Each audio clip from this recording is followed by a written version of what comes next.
Hey, bienvenue dans cette vidéo où je vais te montrer comment j'ai réalisé des transitions assez cool et originales sur le logiciel DaVinci Resolve. Le logiciel est gratuit et disponible sur Mac, Windows et Linux. Vous pouvez télécharger l'application grâce au lien dans la description. Pour faire ces transitions, j'ai préféré travailler sur un fond noir. J'ai importé le fond noir en prenant le générateur couleur opaque qui se trouve dans la bibliothèque d'effets en haut à gauche du logiciel. Après avoir importé notre fond noir, on va aller le travailler dans le mode fusion du logiciel. Mais pour cela, on va transformer notre clip en créant un nouveau plan composé. Pour le créer, vous faites un clic droit sur le clip et vous allez sur le nouveau plan composé. On va pouvoir aller le travailler dans la partie fusion. J'ai commencé par ajouter un merge qui va servir de nœud entre le fond noir et la transition. Pour faire la transition, je me suis servi de formes de couleurs que j'ai créées en ajoutant des backgrounds et en reliant un polygone à celui-ci. Il existe d'autres formes prédéfinies, comme le carré ou le rond, que l'on peut utiliser à la place du polygone. Mais puisque j'avais envie de faire des éclairs, j'ai utilisé le polygone et j'ai mis une couleur jaune à mon background.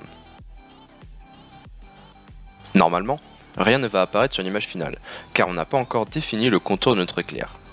Je vais donc me placer sur l'image où je veux que mon éclair soit en entier, et je vais dessiner les contours de l'éclair. La forme que vous allez dessiner va être sauvegardée à l'image où vous l'aurez dessinée. Pour créer un mouvement de transition, on va se déplacer sur l'image d'avant ou d'après et modifier notre forme jusqu'à ce qu'elle sorte de l'écran ou aille jusqu'au milieu par exemple. En lisant la vidéo, les positions de l'éclair sur l'image vont se suivre et s'animer. J'ai copié mon éclair pour avoir une exacte symétrie de l'effet en le retournant à 180 degrés. Pour le retourner, j'ai été dans les options du merge où j'ai changé les degrés que j'ai mis à 180. Pour faire l'instant de transition où on pourra changer les vidéos d'arrière-plan, il va falloir faire une image où le fond noir ne soit plus visible. Pour cela, j'ai créé un autre fond jaune qui va apparaître lorsque mes éclairs se regroupent au centre. Le fond jaune, en forme de rond, va partir du centre et aller vers l'extérieur de l'image, et ainsi, pendant une image, il va remplir la totalité de l'écran. À ce moment-là, on pourra faire la transition entre les deux vidéos de fond. Pour sauvegarder la position du cercle à chaque image, il suffit d'activer le losange sur le côté qui permet de sauvegarder la position, la taille ou plein d'autres paramètres. Pour donner un effet un peu plus cool à notre transition, j'ai créé un bord orange à notre éclair et au rond.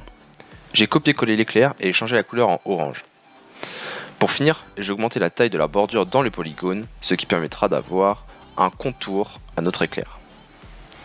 Il ne faut pas oublier de mettre les éclairs orange de telle sorte qu'ils soient derrière les éclairs jaunes. Pour faire ça, il suffit de les relier en les positionnant entre le media in et l'éclair du premier plan. Il faut faire la même chose avec les ronds de transition. Et voilà, le tour est joué. Maintenant, il ne reste plus qu'à faire parler votre créativité, je vous laisse avec le résultat.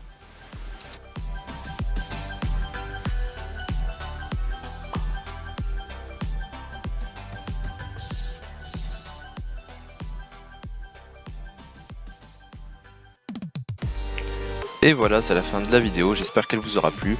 Les transitions sont téléchargeables dans la description pour ceux qui veulent les utiliser. Sinon, n'hésitez pas à mettre un pouce bleu, à vous abonner, à lâcher votre meilleur commentaire si vous avez des questions, et à plus pour de nouvelles vidéos.